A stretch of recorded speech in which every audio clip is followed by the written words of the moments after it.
Hello बच्चों, कैसे हैं आप लोग। आशा करता हूं कि आप लोग अच्छे होंगे।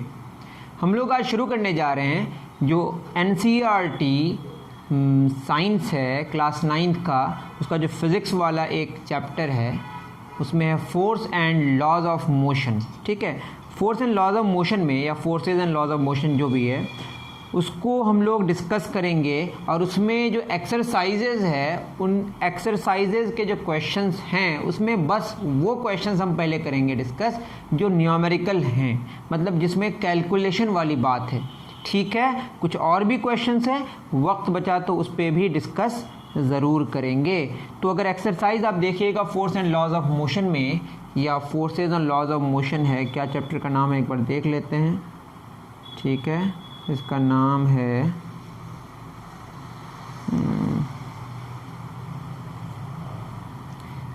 आपका force and laws of motion. ठीक है, एक्सरसाइजेज हम लोग करेंगे और एक्सरसाइजेज में एक एडिशनल एक्सरसाइज भी है। हम लोग मेन एक्सरसाइज को करेंगे। क्वेश्चन नंबर 5 में सबसे पहला न्यूमेरिकल है। चलिए क्वेश्चन को पढ़िए। अगर आपके पास क्वेश्चन हो तो इस लेक्चर को अटेंड करने के लिए ज़रूरी है कि आपके पास किताब हो। ठीक है, क्वेश्चन नंबर 5 कह रहा है truck starts from rest. Question लिख भी रहा हूँ मैं। और ट्रक स्टार्ट्स फ्रॉम रेस्ट मैं लिख क्यों रहा हूँ, इसके साथ हम डिस्कस करते जाएंगे। ट्रक है जो स्टार्ट हो रहा है किससे, रेस्ट से, मतलब इनिशियली उसकी स्पीड कितनी है, 0 है। एंड रोल्स डाउन और नीचे जा रहा है, नीचे स्लोप होगा, नीचे जा रहा है। Rolls down a hill with a constant, एक पहाड़ी है जिसमें नीचे जा रहा है, विथ किससे, with a constant acceleration. Velocity का जो चेंज होने का रेट है वो कांस्टेंट है। It travels a distance of, question में कह रहा है ये ट्रेवल कर रहा है, it travels a distance of 400 metre in 20 seconds. Find its acceleration. क्या चाहिए बताइए, इसकी एक्सेलरेशन चाहिए। Find the force acting on it, find the force acting on it if its mass is 7 tons। तो आपने अगर अच्छे तरीके से force and laws of motion को पढ़ा होगा तो ये क्वेश्चन आपके लिए बहुत ही आसान है। और आपको इसमें काइनेमेटिक्स भी चाहिए, मोशन जो आप पढ़े हैं वो भी इस्तेमाल होगा। क्या है ये, एक ट्रक है जो स्टार्ट हो रहा है किससे, रेस्ट से। जब रेस्ट से स्टार्ट होगा तो इनिशियल वेलोसिटी क्या होगी बाबू सब, 0। एंड रोल्स डाउन, नीचे की तरफ जा रहा है तो स्पीड बढ़ रही है, बट स्पीड का बढ़ने का जो रेट है वो कांस्टेंट है। तो एक्सेलरेशन है, ये नहीं पता कितना है लेकिन कांस्टेंट है। It travels a distance of 400 metre, तो ये 400 मीटर ट्रेवल कर रहा है कितने सेकंड्स में, 20 सेकंड्स में, और कांस्टेंट एक्सेलरेशन के साथ। फाइंड द फोर्स, एक्सेलरेशन चाहिए, पहले क्या चाहिए बताइए, एक्सेलरेशन चाहिए। तो चाहिए एक्सेलरेशन, ये कांस्टेंट एक्सेलरेशन है लेकिन कितना है पता नहीं है। Find the force acting on it if its mass is 7 ton. Force क्या होगा, और मास गिवन है 7 टन, और 1 टन में 1000 किलोग्राम होता है। ठीक है, तो 7000 किलोग्राम से। क्लियर है बाबू सब, कोई बात नहीं। चलिए बात यह है कि कौन सा फार्मूला लगाएं हम लोग, S बराबर ut plus half AT square. क्या ये अप्लाई कर सकते हैं, हाँ यह अप्लाई हम इसीलिए कर सकते हैं क्योंकि एक्सेलरेशन कांस्टेंट है। और कितना डिस्टेंस या डिस्प्लेसमेंट हुआ, 400 मीटर। जब स्ट्रेट लाइन पास हो वापस ना आए तो जो डिस्टेंस होगा वही मैग्नीट्यूड ऑफ डिस्प्लेसमेंट होगा, वो हमने पुट कर दिया। एक डायरेक्शन को हमने पॉजिटिव मान लिया। u क्या है बताइए, 0, और टाइम कितना लग रहा है 20 सेकेंड्स, प्लस हाफ जो एक्सेलरेशन चाहिए, टाइम स्क्वायर दैट इज़ 20 का स्क्वायर। तो ये कितना हो जाएगा, 400 बराबर 0 इंटू 20 0 हो जाएगा, प्लस 1/2 गुना A गुना 20 का स्क्वायर 400, 2 दूना 4 200, तो कितना हो जाएगा 400 is equal to 200A। That is जो एक्सेलरेशन आएगा वो कितना आएगा, वो होगा 400/200 that is 2 metre per second square. तो एक्सेलरेशन का वैल्यू जो आया वो आया कितना, 2 मीटर पर सेकंड स्क्वायर। जिसको आता है वो खुद करने की कोशिश करें। फोर्स क्या होगा, मास इनटू एक्सेलरेशन। कितना है मास गिवन है आपका 7000 किलोग्राम, एक्सेलरेशन कितना है 2 मीटर पर सेकंड स्क्वायर, तो 14000 न्यूटन। 7000 किलोग्राम गुना 2 metre per second square, that is 14000 kilogram metre per second square या 14000 न्यूटन। बिल्कुल सही है। दूसरे न्यूमेरिकल क्वेश्चन की तरफ हम लोग आगे बढ़ेंगे। तो वही क्वेश्चन करेंगे जो क्या है न्यूमेरिकल बेस्ड है। इसके अलावा जो क्वेश्चन है इसको मैं डिस्कस करने की कोशिश करूँगा, वक्त बचा तो। ठीक है, चलिए क्वेश्चन नंबर 5 हो गया। आपके पास किताब नहीं भी हो तो अब कोई परेशानी नहीं है शायद, क्योंकि मैंने क्वेश्चन लिख दिया, लेकिन आपके पास किताब हो तो बेहतर है, आप ज़्यादा अच्छे से आपको मज़ा आएगा। चलिए क्वेश्चन नंबर 5 के बाद क्वेश्चन नंबर 6 भी आपका न्यूमेरिकल ही है। वो कह रहा है, क्या कह रहा है, स्टोन ऑफ 1 किलोग्राम, एक पत्थर है, एक पत्थर है कितना किलोग्राम का, 1 किलोग्राम का।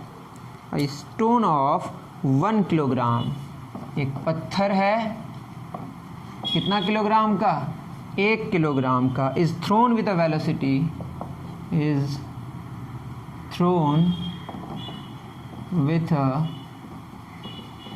Velocity of 20 metre per second,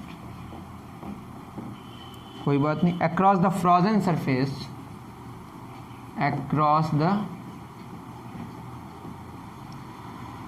frozen surface of a lake and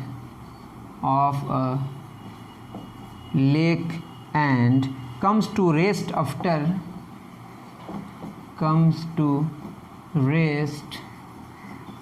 after traveling a distance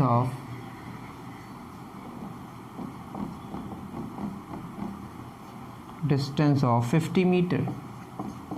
अच्छी बात। एक पत्थर है जिसका मास 1 किलोग्राम है, उसको फेंका गया, कितनी वेलोसिटी है, 20 मीटर पर सेकंड से, across the frozen surface of a lake and comes to rest, वो उस पर फोर्स उसके ऑपोजिट डायरेक्शन में लगने की वजह से उसकी स्पीड घटते कितनी हो जाती है, 0, रेस्ट में आ जाता है। After travelling a distance of कितना metre, 50 metre. What is the force of friction, कितना फ्रिक्शन लग रहा है, what is the force of friction between the stone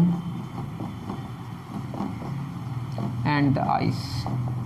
तो किसकी वजह से ये रेस्ट में आ रहा है, इसकी स्पीड में कमी हो रही है, ये फ्रिक्शन की वजह से। तो वही फ्रिक्शनल फोर्स आपको निकालना है। मास कितना गिवन है बताइए, मास गिवन है 1 kilogram, is thrown with the velocity of 20, speed जो वेलोसिटी जो उसकी है इनिशियली वो कितनी है, 20 मीटर पर सेकेंड।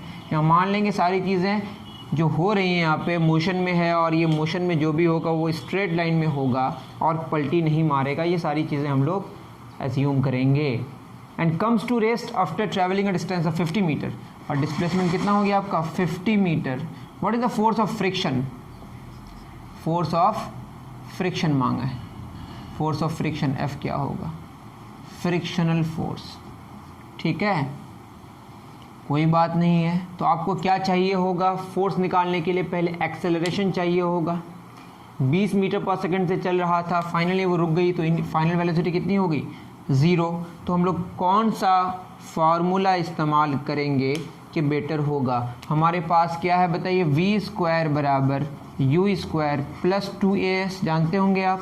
v है कितना 0, u कितना है 20 मीटर पर सेकेंड, उसका square plus 2 into acceleration into displacement कितना है आपका 50, 20 स्क्वायर 400, इस पार आएगा तो -400 बराबर 50 दूना 100a। नेगेटिव क्यों हो रहा है, क्योंकि वेलोसिटी घट रही है, वेलोसिटी घट रही है, और वेलोसिटी को हम अगर पॉजिटिव माने तो वेलोसिटी का चेंज क्या आएगा, नेगेटिव, तो एक्सेलरेशन भी क्या आएगा, नेगेटिव। क्लियर है, तो एक्सेलरेशन कितना होगा -400/100, दैट इज एक्सेलरेशन आया -4 मीटर पर सेकेंड स्क्वायर। तो फोर्स ऑफ फ्रिक्शन कितना होगा, मास इंटू एक्सेलरेशन, मास कितना गिवन है 1 किलोग्राम, और एक्सेलरेशन कितना है -4, दैट इज -4 न्यूटन।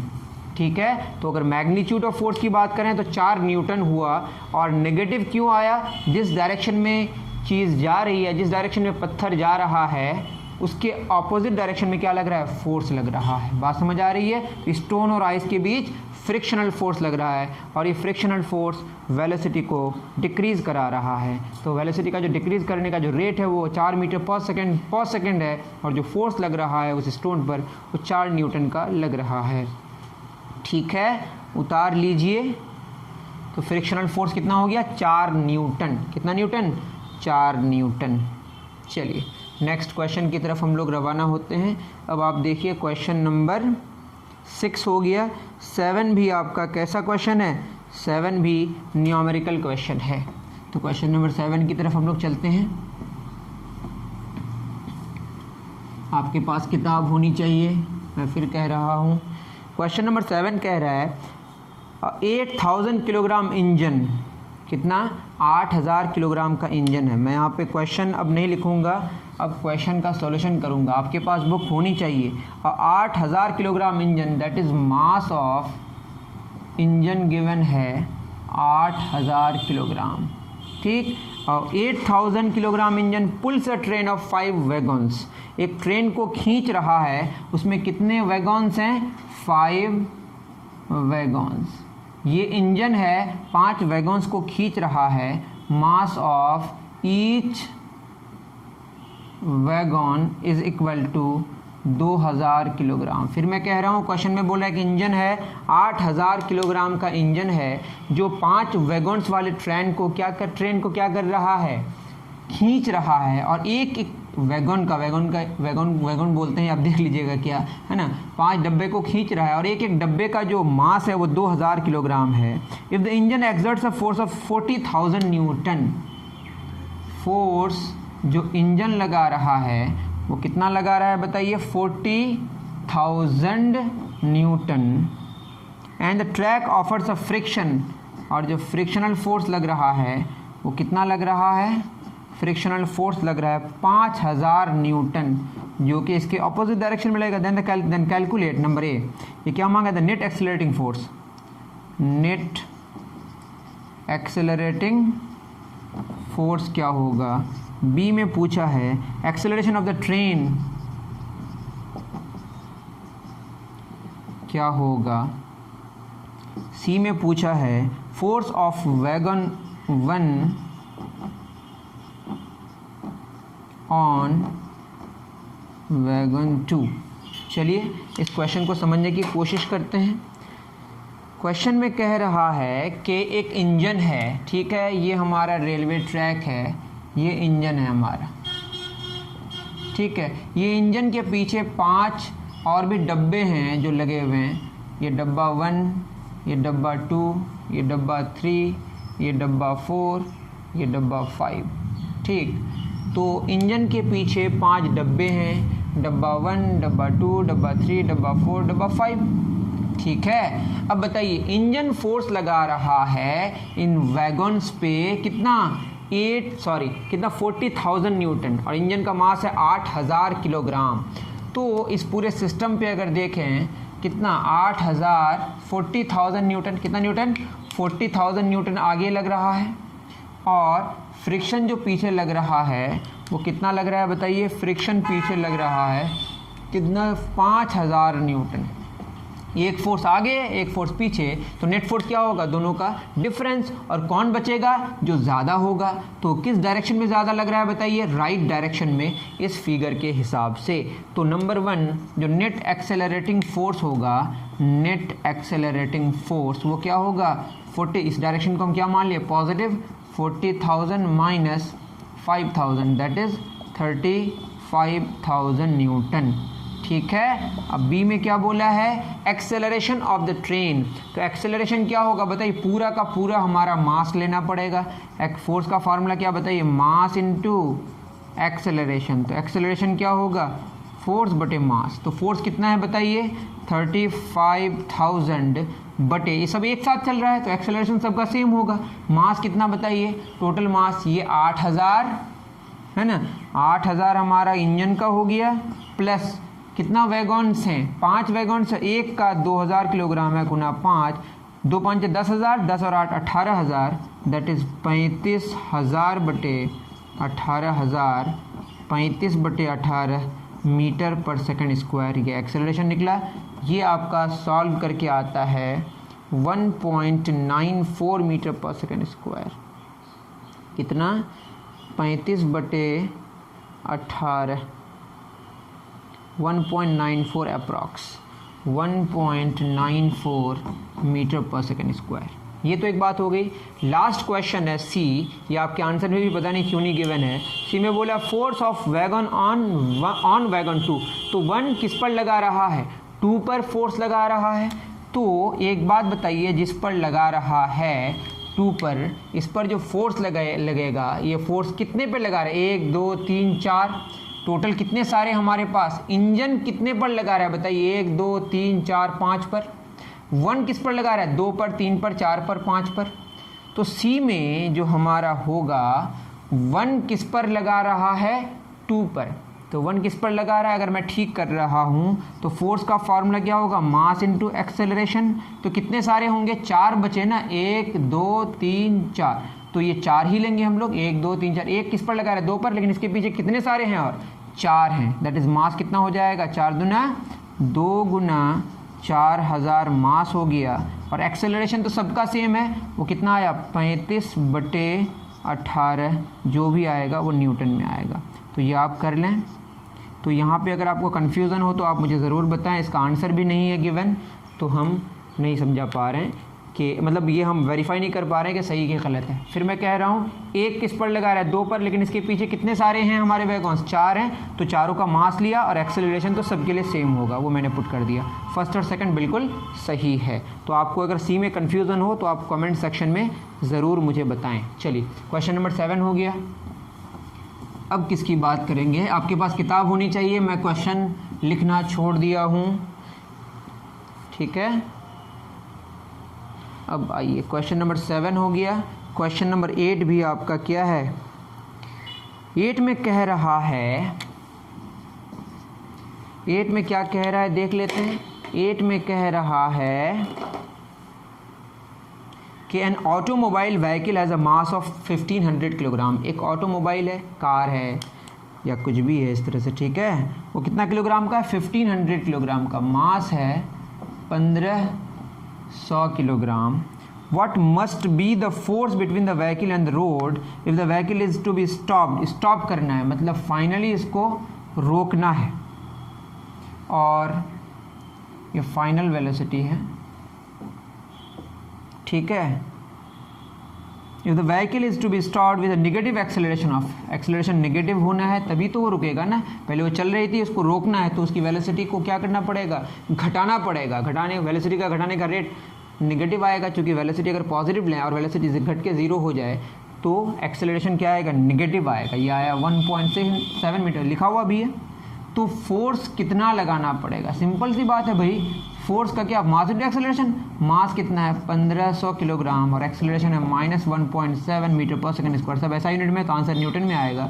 तो 1500 इंटू 1.7, इसको सॉल्व करके देखा गया, ये आता है 2550 न्यूटन।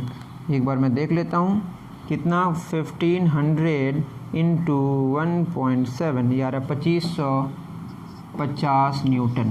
तो नेगेटिव में इतना फोर्स है, इसका मतलब वो जो फ्रिक्शनल फोर्स है या जो भी हमारा अपोजिंग फोर्स है जो उसको रोकने की कोशिश करेगा, 2550 न्यूटन का फोर्स लगेगा, ठीक है। सिंपल सी बात है, मास गिवन है, एक्सेलरेशन गिवन है, तो फोर्स कितना होगा, ठीक, कितना 2550 Newton.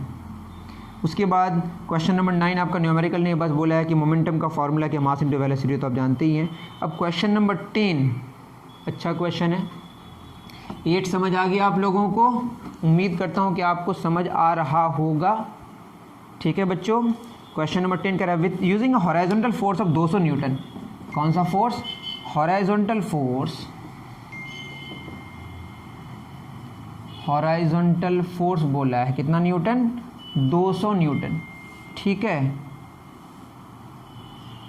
Move, we intend to move a wooden cabinet across a floor at a constant velocity. 200 newton का फोर्स लगा रहे हैं, कितना न्यूटन का बताइए, 200 न्यूटन का हॉरिजॉन्टल डायरेक्शन में हम फोर्स लगा रहे हैं।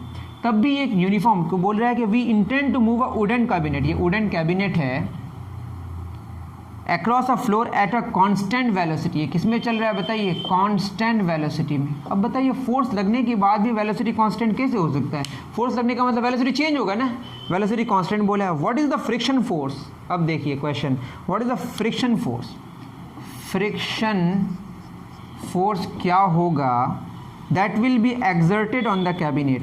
कैबिनेट पर जो फ्रिक्शन फोर्स होगा वो ये वाला जो फ्रिक्शन फोर्स होगा वो कितना होगा, ये सरफेस के बीच जो लगेगा। ठीक है, क्वेश्चन समझ पा रहे हैं। अब बताइए 200 न्यूटन फोर्स लग रहा है, उसकी वजह से वेलोसिटी चेंज होना चाहिए था, नहीं चेंज होने का क्या मतलब है, नेट फोर्स जीरो है। और नेट फोर्स जीरो कब होगा, जितना फोर्स आगे होगा उतना ही फोर्स पीछे लगना पड़ेगा। और उतना फोर्स पीछे कौन लग रहा है, ये फ्रिक्शनल फोर्स है। और ये तभी पॉसिबल है कि वेलोसिटी कांस्टेंट हो जब नेट फोर्स क्या हो, जीरो हो। तो 200 न्यूटन आगे लग रहा है तो पीछे कौन सा फोर्स लग रहा है, फ्रिक्शनल फोर्स। तो नेट फोर्स जीरो होने के लिए कितना फोर्स पीछे होना पड़ेगा, 200 न्यूटन, और पीछे लग रहा है चूंकि फ्रिक्शनल फोर्स, तो फ्रिक्शनल फोर्स का आंसर क्या होगा, 200 न्यूटन। ये बात समझ पाए, आगे 200 पीछे 200, नेट फोर्स जीरो, तो बॉडी जिस वेलोसिटी से चल रही थी उसी वेलोसिटी से चलती रहेगी, उसकी स्पीड और डायरेक्शन में बदलाव तब तक नहीं आएगा जब तक नेट फोर्स जीरो हो। बात समझ आपको आ गई होगी। ठीक है, चलिए बहुत ही आसान क्वेश्चन और बहुत ही लॉजिकल क्वेश्चन था। क्वेश्चन नंबर 11, क्वेश्चन नंबर 11 क्या कह रहा है, 2 objects each of mass 1.5 kilogram. 2 object है, दोनों का मास 1.5 किलोग्राम है। ये मैं नहीं कह रहा हूँ, क्वेश्चन कह रहा है। एक का M1 मास मान लिया, एक का M2 मास मान लिया। Are moving in the same straight line but in opposite direction. M1 इधर जा रहा है और M2 इधर आ रहा है, एक ही स्ट्रेट लाइन में, एक दूसरे के ऑपोजिट आ रहा है। The velocity of each object is 2.5 metre per second. ये भी 2.5 मीटर पर सेकेंड में चल रहा है, ये भी 2.5 मीटर पर सेकेंड में चल रहा है, कोई बात नहीं, ऑपोजिट डायरेक्शन में। Before the collision during which they stick together. जब कॉलिजन हो गया उसके बाद क्या हो गया, दोनों आके चिपक गया। जब कॉलिजन हुआ, ये टकराव के बाद दोनों आके चिपक गया। ठीक है, what will be the velocity of the combined object after collision. तो आफ्टर कॉलिजन, चिपकने के बाद जो इसकी वेलोसिटी होगी वो कितनी होगी, चिपकने के बाद। किसके बाद, चिपकने के बाद। सुनिए, तो बात ये है कि हमने जाना था जब इस तरह से कॉलिजन होगा तो मोमेंटम क्या रहेगा, कंजर्व रहेगा। क्या कंजर्व रहेगा, मोमेंटम कंजर्व रहेगा। मोमेंटम कंजर्व मतलब पी इनिशियल बराबर क्या होगा, p final, that is m1u1 plus m2u2 is equal to m1v1 plus m2v2। Clear है। तो m1 कितना है बताइए, 1.5, और इनिशियल वेलोसिटी कितनी है इसकी, 2.5 मीटर पर सेकेंड। और हम मान लेते हैं कि इस डायरेक्शन को पॉजिटिव, ठीक है। प्लस m2 कितना गिवन है, m2 है 1.5, और इनिशियल वेलोसिटी कितनी है, इधर से आ रहा है, तो ये पॉजिटिव है तो इसका क्या होगा, निगेटिव हो जाएगा, -2.5। और एक साथ जो अब चिपक गया तो क्या हो गया, वेलोसिटी जो फाइनल होगी ये दोनों की सेम हो जाएगी। इसको हम v मान लिए हैं। m1 कितना 1.5v, m2 भी कितना 1.5, v2 v हो जाएगा, क्योंकि चिपक के सेम वेलोसिटी हो जाएगी। वैसे भी समझ आ रहा है, अगर ऐसा होता तो आगे चिपक के रुक जाता। ये आपको समझ आना चाहिए, ये फील अगर आ रहा है तो बहुत अच्छी बात है। ये जितना है और ये माइनस में है, देखिए कितना होगा, जो भी है माइनस में तो दोनों कैंसिल होकर जीरो आ जाएगा ना। ये जितना वैल्यू आएगा ये भी जितना आएगा नेगेटिव में आएगा, जीरो हो जाएगा। बराबर 1.5 में कितना हो जाएगा, 3v, दैट इज 0/3 बराबर v, और 0 समथिंग क्या होता है, 0। तो वेलोसिटी चिपकने के बाद कितनी होगी, 0। इसका मतलब सेम मास के दो ऑब्जेक्ट्स अगर सेम वेलोसिटी से आए ऑपोजिट डायरेक्शन में एक ही स्ट्रेट लाइन में, तो दोनों आके क्या हो जाएगी, चिपक जाएगी, और चिपक के रुक जाएगी। अगर चिपकी तो चिपक के रुक जाएगी। समझे बाबू सब। तो ये है कहानी। उम्मीद करता हूँ कि आप समझ पा रहे होंगे। चलिए क्वेश्चन नंबर 11 हो गया। उसके बाद 12 नहीं है आपका क्वेश्चन, जो न्यूमेरिकल है, नहीं है वो न्यूमेरिकल। तो अब क्वेश्चन नंबर 13 की बात करते हैं। चलिए क्वेश्चन नंबर 13 पढ़िए, आपके पास किताब तो होगी। क्वेश्चन नंबर 13 क्या कह रहा है, हॉकी बॉल ऑफ मास 200 ग्राम। 30 में एक हॉकी बॉल है,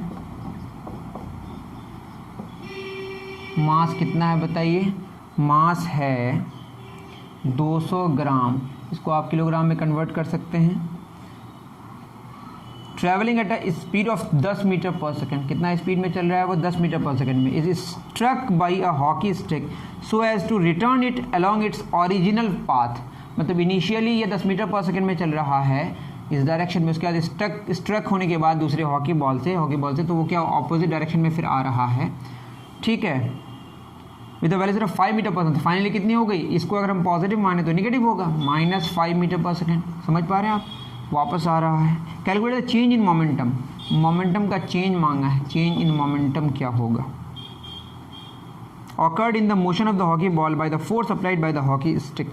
हॉकी स्टिक की वजह से जो 10 मीटर पर सेकेंड में चल रहा था जो बॉल, और वो बॉल फिर वापस आई किसकी वजह से, एक हॉकी स्टिक की वजह से, और वापस कितने स्पीड से आ रही है, 5 मीटर पर सेकेंड से आ रही है। तो इस डायरेक्शन को अगर पॉजिटिव माने +10 तो ये क्या होगा -5। तो बताइए मोमेंटम का चेंज क्या होता है, P final minus P initial. P final क्या होगा, mass into velocity final, mass into velocity initial. Velocity final कितना है हमारा, मास कॉमन ले लेते हैं, V माइनस U। तो बताइए आप खुद सोचिए, 10 से जा रहा था, 5 से वापस आ रहा है, तो 10 से -5 हुआ, तो 10 से पहले 0 हुआ होगा, तब तो -5 हुआ होगा, तो 15 का चेंज हुआ। कितना का चेंज हुआ, 10 और 5 में अगर हम चेंज माने तो ये होगा 5 का चेंज, लेकिन 10 और -5 में जो चेंज होगा, -5 प्लस हो जाएगा, 15 का चेंज होगा। समझ रहे हैं आप? अब खुद सोचें, एक है 10 और एक -5, 10 और -5 में कितना डिफरेंस है, 15 का डिफरेंस है। तो बताइए मास कितना है, 200 ग्राम, मतलब 200/1000 किलोग्राम, 200/1000 किलोग्राम। और वेलोसिटी फाइनल कितनी है, -5 माइनस इनिशियल वेलोसिटी कितनी है 10, तो -5 माइनस -15 आया। इसको पहले लिखते हैं तो +15 आता। ठीक है, चेंज इन मोमेंटम नेगेटिव क्यों आ रहा है, पहले ज़्यादा है बाद में कम है, क्योंकि बाद वाला क्या हमारा नेगेटिव है। अगर इस डायरेक्शन को नेगेटिव मान देते पॉजिटिव होता तो फिर कहानी अलग होती, लेकिन मोमेंटम का चेंज का जो मैग्नीट्यूड है वो सेम होता। क्या होता, 2/10 गुना -15, दैट इज़ 2 5 10, 5 3 15। तो चेंज इन मोमेंटम कितना हुआ, -3 किलोग्राम मीटर पर सेकेंड। इसका मोमेंटम का चेंज का मैग्नीट्यूड कितना हुआ, 3 किलोग्राम मीटर पर सेकेंड। तो 3 किलोग्राम मीटर पर सेकेंड का मैग्नीट्यूड का मोमेंटम चेंज हुआ। मोमेंटम कुछ और है, दो अलग अलग सिचुएशन में, लेकिन मोमेंटम का चेंज उस हॉकी के स्टिक की वजह से जो हुआ वो कितना हुआ, 3 किलोग्राम मीटर पर सेकंड का चेंज हुआ। हॉकी का स्टिक क्या किया, फोर्स लगाया, और फोर्स लगाने से क्या चेंज हो जाती है, वेलोसिटी चेंज हो जाती है। वेलोसिटी चेंज और मास को कांस्टेंट माने तो क्या चेंज होगा, मोमेंटम चेंज होगा। और मोमेंटम का कितना चेंज हुआ, 3 किलोग्राम मीटर पर सेकंड का चेंज हुआ। ठीक है, चलिए ये क्वेश्चन नंबर कौन सी थी, क्वेश्चन नंबर 13। ठीक है, कौन सा था कौन सी थी देख लीजिएगा, थोड़ा गलत हो जाता है मेरा। अब क्वेश्चन नंबर 14 हम लोग करने की कोशिश करेंगे। चलिए ठीक है, क्वेश्चन नंबर 14 देखिए।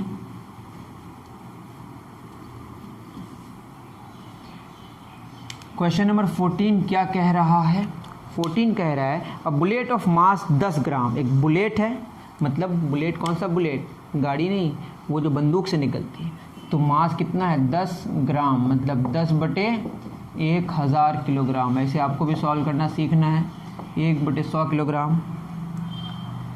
Travelling horizontally with a velocity of 150 metre per second. कितना मीटर पर सेकंड में ये चल रहा है बताइए, 150 metre per second. Strikes stationary wooden block and comes to rest, मतलब इनिशियली कितना 150 मीटर पर सेकंड से, बाद में वो जिससे स्ट्राइक किया, ठीक है, उसके बाद वो वुडन ब्लॉक को स्ट्राइक करने के बाद वो पेनेट्रेट करके फिर फाइनली रुक गया। कितने सेकंड में, 0.03 सेकंड में, बहुत कम समय में। ठीक है, calculate the distance of penetration of the bullet into the block. Block के अंदर जो वो घुसा, कितना घुसा। ठीक है, ये आपका एक ब्लॉक है, इस ब्लॉक के अंदर कौन घुस रहा है, एक बुलेट घुस रहा है, वो कितना घुसा वो बोला, तो कितना अंदर गया वो मांगा है। Also calculate the magnitude of the force exerted by the wooden block on the bullet. Force भी मांगा है कि जो ब्लॉक पर जो calculate the magnitude force exerted by the wooden block. Wooden block किस पर लगा रहा है, बुलेट पर लगा रहा है, ये आपको निकालना है। चलिए, तो हमें पता है v² बराबर u² प्लस 2as।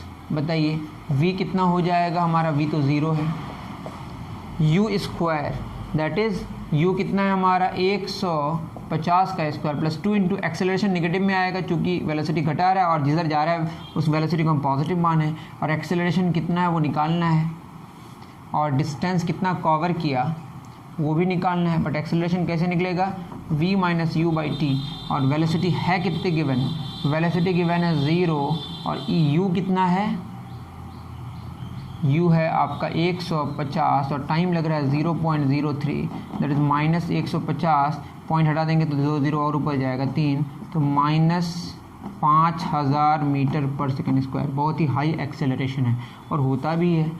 तो 150 का स्क्वायर इस पर आएगा तो क्या होगा, -150 का 225 00 बराबर 2। एक्सेलरेशन कितना है, 5000 इंटू डिस्प्ले निकालना है, तो -225 100 minus 10,000 into S, 20 cancel, that is S बराबर 225/100 दैट इज़ 2.25 मीटर। तो कितना पेनेट्रेट हुआ, कौन, वो जो स्टोन है, सॉरी स्टोन नहीं है, बुलेट है, बुलेट जो वुडन ब्लॉक पर पेनेट्रेट किया, वो कितना पेनेट्रेट किया, 2.25 मीटर। अब ये 2.25 मीटर पेनेट्रेट किया। अब फोर्स ऑफ, जो फोर्स है वुडन ब्लॉक लगा रहा है बुलेट पर, वो चाहिए। मास इंटू एक्सेलरेशन, किसका मास किसको रोक रहा है बताइए, वो बुलेट को, वो 1/100 किलोग्राम है, और एक्सेलरेशन है -5000, दैट इज़ ये cancel, -50 Newton, that is magnitude of force कितना है, 50 न्यूटन। कितना है बताइए, 50 न्यूटन, बिल्कुल सही है। अब क्वेश्चन नंबर 16 करेंगे। चलिए उतार लिए होंगे आप, अच्छे से उतार लीजिए, फिर आगे बढ़ेंगे। 14 हो गया, 15 आपका न्यूमेरिकल नहीं है। क्वेश्चन नंबर 16 क्या कह रहा है, 16 कह रहा है an object of mass 100 kilogram, mass कितना है बताइए, 100 kilogram, is accelerated uniformly, acceleration है लेकिन कांस्टेंट है, from a velocity of 5 metre per second two, initially कितना है 5 metre per second to 8 metre per second, in 6 seconds, कितना सेकेंड में ऐसा हुआ, 6 सेकेंड में। Calculate the initial and final momentum, P initial क्या है, पी फाइनल क्या है। Also find the value of force exerted on the object, force भी मांगा है, कोई बात नहीं, सब हम लोग कर लेंगे। कैसे करेंगे, इनिशियल मोमेंटम क्या होगा बताइए, mass into velocity, initial mass कितना है बताइए 100, इनिशियल वेलोसिटी कितनी है 500, जब 500 किलोग्राम मीटर पर सेकंड। इसी तरीके से फाइनल मोमेंटम कितना होगा, मास इंटू फाइनल वेलोसिटी, मास है 100 किलोग्राम और वेलोसिटी आपकी है 8, तो क्या हो जाएगा 800 किलोग्राम मीटर पर सेकंड। ठीक है, मोमेंटम का चेंज कितना होगा बताइए, final momentum minus initial momentum, 800 minus 500 कितना 300 किलोग्राम मीटर पर सेकंड, और टाइम लग रहा है 6 सेकंड, और फोर्स होता है मोमेंटम का चेंज बटे टाइम टेकन, तो क्या हो जाएगा 300 किलोग्राम मीटर पर सेकंड बटे टाइम कितना लग रहा है 6 second, that is 50 kilogram metre per second square, 50 newton, कितना हो जाएगा 50 न्यूटन का फोर्स लग रहा है, और ये सही आया। उतार लीजिए,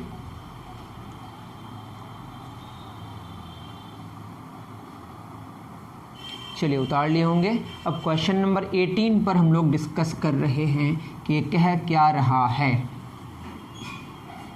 question number 18, how much momentum will a dumbbell, dumbbell पर कितना momentum, dumbbell of mass 10 kilogram, mass कितना बताइए 10 kilogram, transfer to the floor if it falls from a height of 80 centimetre. एक डम्बेल है जो नीचे गिर रहा है, कितना सेंटीमीटर हाइट से, 80 सेंटीमीटर हाइट से, तो आप बोल दिए इनिशियली कितनी होगी इसकी वेलोसिटी 0, इनिशियल वैल्यू 0, यहाँ पे आके मोमेंटम कितना वो ट्रांसफ़र कर देगा। ठीक है, मोमेंटम कितना ट्रांसफ़र कर देगा, take its downward acceleration to be 10 metre per second square, मतलब एक्सेलरेशन कितना लेने बोला है 10 मीटर पर सेकेंड स्क्वायर, नीचे कोई हम क्या मान लेते हैं पॉजिटिव, तो मोमेंटम की बात कर रहा है, तो फाइनली कितनी वेलोसिटी हुई होगी, वी स्क्वायर बराबर क्या होगा यू स्क्वायर प्लस 2as, तो वी स्क्वायर बराबर यू कितना है 0, टू एक्सेलरेशन कितना है 10, डिस्प्ले 80 सेंटीमीटर मतलब 80/100 metre, 20 cancel, that is v square और 0 स्क्वायर 0 प्लस 8 दूना 16, दैट इज़ वी बराबर 16 का रूट 4 मीटर पर सेकेंड। तो यहाँ पे जो वेलोसिटी हुई वो कितनी हुई 4 मीटर पर सेकेंड। तो मोमेंटम कितना ट्रांसफ़र होगा, मास इंटू वेलोसिटी, मास कितना गिवन है 10 किलोग्राम और वेलोसिटी है 4 metre per second, that is 40 kilogram metre per second. ये है मोमेंटम का ट्रांसफ़र। कितना ट्रांसफ़र हो गया मोमेंटम का 40 किलोग्राम मीटर पर सेकेंड। समझे बच्चों? तो ये थी कहानी किसकी, एक्सरसाइजेज के क्वेश्चंस की। उम्मीद करता हूँ कि आप समझ पाए होंगे।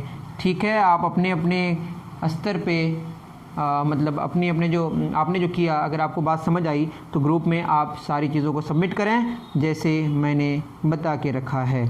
ठीक है बाबू साहब, अब कुछ क्वेश्चन है। जैसे पहला क्वेश्चन है, an object experiences a net zero external unbalanced force, is it possible for the object to be travelling with a non zero velocity.